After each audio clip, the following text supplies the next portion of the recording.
नमस्ते विद्यार्थी मित्रों, आज के इस वीडियो लेक्चर में आप सभी का हार्दिक स्वागत है।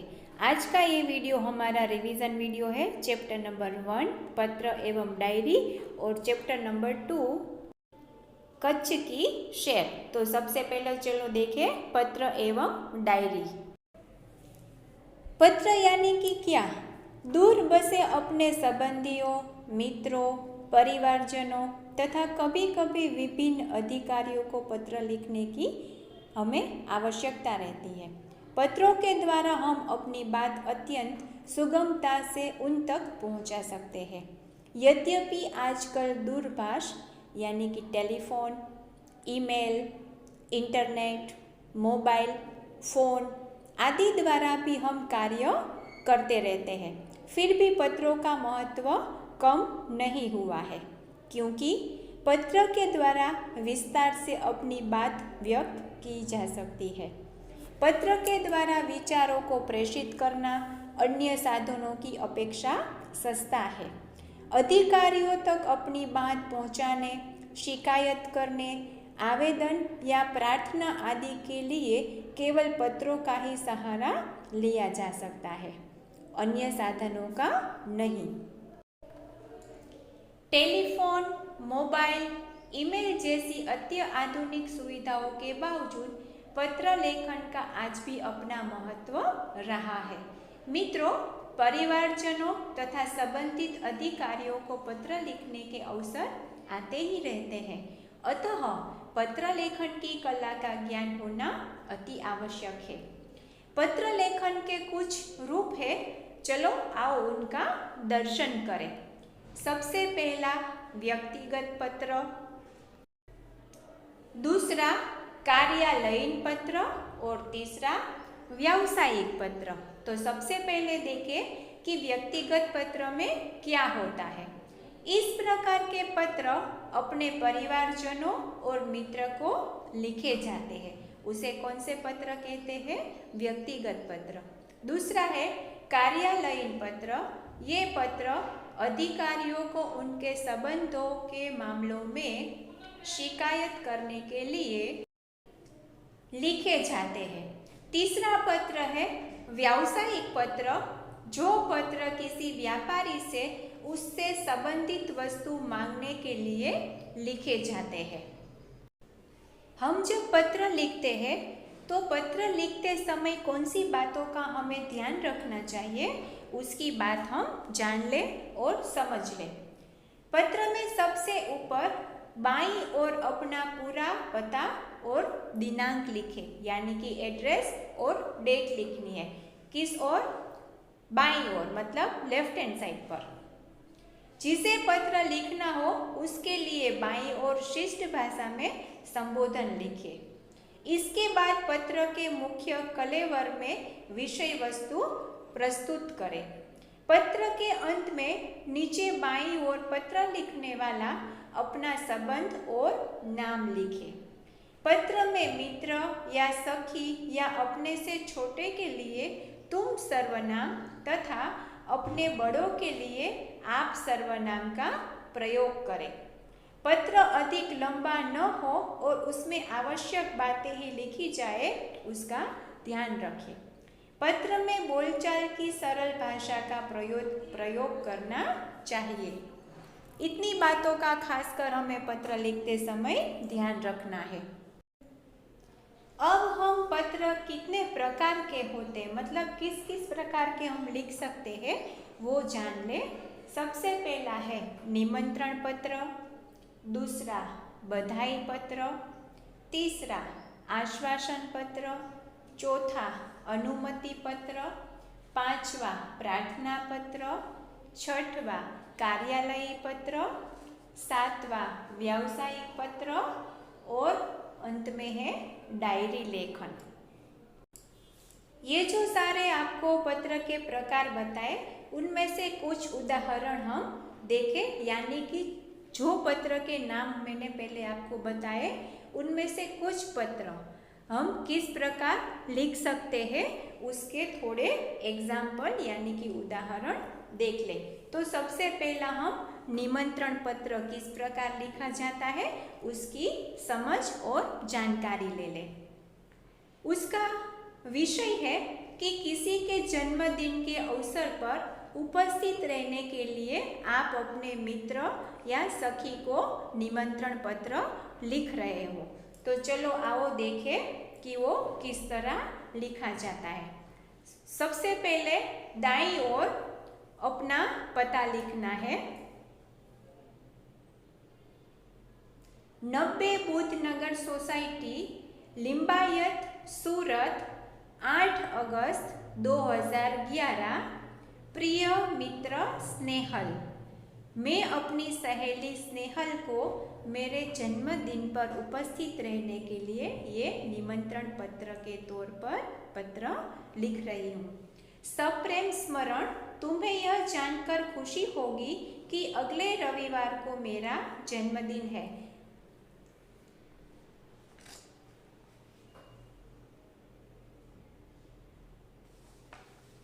साहिल है, वो अपनी फ्रेंड स्नेहल को ये पत्र लिख रहा है और उसे बता रहा है कि मेरे जन्मदिन पर तुम्हें आना है और अगले रविवार को मेरा जन्मदिन है। इस बार तो छुट्टी के दिन ही मेरा जन्मदिन है, इसीलिए मैं अपने सभी मित्र को बुलाना चाहता हूँ। साहिल ने क्या कहा कि भाई इस बार तो मेरा बर्थडे, मेरा जन्मदिन रविवार यानी कि छुट्टी के दिन आ रहा है, तो आप सबको आना है और इसीलिए आप सबको आना है। तुम जानते ही हो कि सालगिरह का दिन कितने आनंद का दिन होता है। उस दिन हमारे कई रिश्तेदार भी यहाँ आएंगे। बिपिन, साजिद, प्रशांत, सानिया आदि सब अवश्य आएंगे। मैं चाहता हूँ कि तुम भी उस दिन यहाँ पर ज़रूर आओ। साहिल स्नेहल को क्या बता रहा है कि उस दिन मेरे कई रिश्तेदार तो आने वाले ही है, साथ साथ मैंने बिपिन, साजिद, प्रशांत इन सबको भी बुलाया है, लेकिन मैं चाहता हूँ कि मेरे जन्मदिन पर तुम भी आओ और उसमें शामिल हो। हम तो उस दिन सारा समय आनंद में बिताना चाहते हैं। दिन पर भोजन, जलसा, खेल आदि होगा और रात को सिनेमा देखने भी जाएंगे। तो साहिल ने स्नेहल को क्या कहा कि हम तो उस दिन पूरा दिन एंजॉय मतलब आनंद मौज मज़े ही करेंगे। पूरा दिन खाना खाएंगे, जलसा करेंगे, खेल खेलेंगे और रात को सिनेमा यानी कि कोई फिल्म देखने भी जाएंगे। मुझे आशा है कि तुम इस अवसर पर ज़रूर आओगे और मेरे उत्साह आनंद को बढ़ाओगे। तो साहिल ने स्नेहल से क्या कहा कि मुझे पूरी आशा है कि मेरे जन्मदिन पर भी तुम ज़रूर शामिल होगी, ऐसी मैं आशा रखता हूँ। तुम्हारे माता पिता को सादर चरण स्पर्श, छोटे भाई कमल और बहन संगीता को प्यार। तुम्हारे आगमन की प्रतीक्षा करूँगा। तुम्हारा मित्र साहिल। साहिल ने लास्ट में क्या लिखा कि तुम्हारे माता पिता को सादर प्रणाम, मेरा प्रणाम कहना, छोटे भाई कमल और संगीता को भी मेरा प्यार देना और मैं तुम्हारे आने की प्रतीक्षा करूँगा। तुम्हारा मित्र साहिल। तो विद्यार्थी मित्रों, इस तरह पत्र लिखा जाता है, इसे निमंत्रण पत्र कहते हैं। इसी प्रकार हम बधाई पत्र, आश्वासन पत्र, अनुमति पत्र, प्रार्थना पत्र, कार्यालयी पत्र और व्यावसायिक पत्र भी लिख सकते हैं। अब हम देखेंगे कि डायरी लेखन। डायरी लेखन किसे कहते हैं और किस प्रकार होता है उसकी जानकारी ले लें। प्रतिदिन की घटनाओं और अनुभवों को लिखना डायरी लेखन कहलाता है। डायरी में जो लिखा जाए वह संक्षिप्त और क्रमबद्ध होना चाहिए। संक्षिप्त यानी कि बहुत लंबा चौड़ा उसमें नहीं लिखना है, बहुत ही संक्षिप्त मतलब बहुत ही शॉर्ट में लिखना है और क्रमबद्ध मतलब लाइन वाइज कि पहले ये हुआ, उसके बाद ये हुआ, ये हुआ। तिथि के साथ किया हुआ घटना का विवरण डायरी लेखन को विश्वसनीय बना देता है। तिथि यानी कि तिथि, अदरवाइज तारीख या डेट। उसके हिसाब से आप लिखोगे तो आपको सब कुछ याद रहेगा और उस समय जब आप डायरी खोलोगे तो हाँ आपको माइंड में स्ट्राइक होगी कि नहीं इस डेट को इस तिथि को ये कुछ हुआ था। डायरी लेखन में किसी की निंदा या टीका टिप्पणी से हमें दूर रहना चाहिए। हम जब डायरी लेखन करते हैं तो उसमें किसी की निंदा या किसी की टीका ऐसा कुछ लिखना नहीं चाहिए। डायरी लेखन से लेखक के व्यक्तिगत जीवन की ही नहीं बल्कि उसके जीवन काल से संबंधित अनेक महत्वपूर्ण बातें की जानकारी भी मिलती है। डायरी के लिए हिंदी में दैनंदिनी, दैनिकी आदि शब्दों का प्रयोग किया जाता है। डायरी प्रतिदिन लिखी जाती है अथवा साप्ताहिक, पाक्षिक या मासिक भी हो सकती है। साप्ताहिक मतलब वीक में एक बार यानी कि सप्ताह में एक बार, 7 दिन में एक बार। पाक्षिक यानी कि 15 दिन में एक बार और मासिक यानी महीने में एक बार लिखी जा सकती है। डायरी लेखन की विशेषता क्या होती है? डायरी लेखन में क्रमबद्धता होनी चाहिए। मतलब डायरी लेखन करते हैं तो उसमें हम जैसे मन में आए वैसा नहीं लिख सकते। क्रमबद्धता मतलब आपने अपनी डायरी लिखना शुरू किया और आप रोज़ सुबह 7 बजे उठते हैं और रात को 10 बजे सोते हैं, तो सुबह 7 बजे से लेकर रात के 10 बजे तक आपने एक पूरा घंटा या आधा घंटा, मतलब 7 बजे उठे, फिर आप फ्रेश हुए, नहाए धोए, दूध पिया, नाश्ता किया, फिर आप स्कूल गए, वहाँ आपने क्या किया, स्कूल से लौट के आपने क्या किया, वो जो घंटे वाइज मतलब 7 बजे, 8 बजे, 7:30 बजे, 10 बजे, 10:30 बजे आपने क्या क्या किया, वो सब एकदम लाइन में लिखते, उसे क्रमबद्ध कहते हैं। इसमें लिखा गया विवरण संक्षिप्त, सारगर्भित तथा वास्तविक होता है। हम उसमें जो लिखते हैं ना वो विवरण संक्षिप्त मतलब बहुत ही उसको छोटे स्वरूप में लिखना है, बहुत ही बड़ा बड़ा करके नहीं लिखते। सारगर्भित यानी का उसका जो सार होता है, समरी, वो लिखते हैं। और वास्तविक मतलब जो सच्चा है, वो झूठ मूठ की बातें हम डायरी में नहीं लिख सकते। डायरी लेखन में स्थान, तिथि, घटना तथा तथ्य का स्पष्ट रूप से उल्लेख होना चाहिए। जब हम डायरी लेखन करते हैं ना तो स्थान मतलब उस जगह का नाम, तिथि यानी कि तिथि और डेट, घटना मतलब आपके साथ जो घटना घटी है वो, और उसका तथ्य मतलब किस प्रकार उसका तथ्य का है क्या है, वो सब स्पष्ट रूप से उसमें उल्लेख करना है। डायरी लिखते समय आलोचना, टीका, टिप्पणी, बनावटीपन, काल्पनिकता, चित्रात्मकता, अनावश्यकता विस्तार से नहीं लिखना है, मतलब उससे बचना है। हम जब भी अपनी डायरी लिखे तो उसमें ये सब बातें शामिल नहीं करनी है।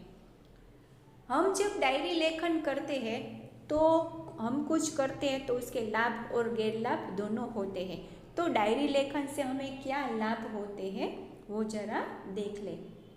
इससे जीवन की घटी घटनाओं की जानकारी प्राप्त होती है। अगर आपने डायरी में लिखा है और आपके साथ आज कोई घटना घटी और आज के दिन में आपने वो घटना का उल्लेख किया है, तो कुछ दिनों, कुछ महीनों, कुछ सालों बाद जब आप वो अपनी डायरी खोलोगे तो आपको वो पेज पर लिखा मिलेगा कि नहीं, इस डेट को, इस तिथि को, इस जगह पर मेरे साथ ऐसी एक घटना घटी थी। डायरी में तथ्यों का उल्लेख रहता है, उनमें व्यक्ति दिन भर जो अच्छे बुरे काम करता है उसका उल्लेख भी रहता है। इससे सने सने बुरे काम करता है उसका उल्लेख भी रहता है, बुराइयों से बचा जा सकता है। तो विद्यार्थी मित्रों, ये था हमारा पत्र और डायरी लेखन। अब हम नेक्स्ट चैप्टर नंबर 2 कच्छ की सैर का रिवीजन देखेंगे। कच्छ की सैर के लेखक है हरेश धोलकिया, जो पेशे से अध्यापक थे। प्रस्तुत इकाई में आपने कच्छ का परिचय कराने का प्रयास किया है, जिसमें कच्छ एवं इर्द गिर्द के दर्शनीय स्थानों का भी परिचय करवाया गया है। इस इकाई में अपनी संस्कृति का आदर, अपनी विरासत का संरक्षण, देश प्रेम आदि का मूल्यों को विकसित किया गया है। यहाँ आपकी रचना कच्छ यात्रा का भावानुवाद प्रस्तुत है। कच्छ गुजरात राज्य का एक जिला है। भारत की प्राचीन मोहनजोदड़ो संस्कृति के अवशेष यहाँ पाए जाते हैं। यहाँ के ऐतिहासिक, सांस्कृतिक तथा धार्मिक स्थानों का महत्व आज भी कायम है। भुज कच्छ का मुख्य नगर है। इस पाठ में कच्छ प्रदेश के बारे में बहुत सी जानकारी बड़े ही रोचक ढंग से दी गई है। कहा जाता है कि कच्छ नहीं देखा तो कुछ नहीं देखा। यहाँ एक अनूठा रेगिस्तान भी है। कच्छ में 2 रेगिस्तान हैं, एक छोटा रेगिस्तान और एक बड़ा रेगिस्तान। इनमें रेत नहीं पाई जाती, इसीलिए अपनी जगह अनूठा रेगिस्तान है। अनूठा मतलब ही सबसे अलग प्रकार का रेगिस्तान। यहाँ के मुख्य घूमने लायक स्थलों में है सामखियाली। सामखियाली से पश्चिम की ओर भद्रेश्वर, मुंद्रा, मांडवी, नलिया, नारायण सरोवर, लखपत, हाजीपुर, भुज, काला पहाड़, जैसल तोरल की समाधि और सूरजबारी। तो चलो हम संक्षिप्त में इन सभी जगहों को घूमकर आते हैं। सबसे पहले देखें सामखियाली। इसे कच्छ का प्रवेश द्वार कहा जा सकता है। इसके उत्तर में रापर और धोलावीरा नगर है। धोलावीरा में मोहनजोदड़ो की संस्कृति के अवशेष पाए जाते हैं। वहाँ से निकलकर हम पश्चिम की ओर जाते हैं तो इस दिशा में भचाऊ, गांधीधाम, आदिपुर, गोपालपुरी जैसे औद्योगिक नगर आते हैं। आदिपुर में गांधी स्मृति केंद्र है। इसके पास ही कंडला बंदरगाह है। वहाँ से आगे जाते हैं तो भद्रेश्वर, मुंद्रा और मांडवी ये कच्छ के मुख्य और बहुत ही बड़े शहर हैं। कंडला के दक्षिण में जैनों का प्राचीन यात्रा धाम भद्रेश्वर है। मुंद्रा का विकास एक बंदरगाह के रूप में हुआ है। मांडवी बहुत ही सुंदर बंदरगाह और प्राचीन नगर है। यहाँ कई स्थान दर्शनीय है, मतलब वो घूमने की जगह है। उसके बाद जाया जाता है नलिया। नलिया एक प्रसिद्ध शहर है। यहाँ हवाई सेना का मुख्य अड्डा है। उसके बाद आगे चलते हैं तो क्या आएगा, नारायण सरोवर। यहाँ अति प्राचीन और पौराणिक स्थान है। कोटेश्वर यहाँ का दर्शनीय मंदिर है।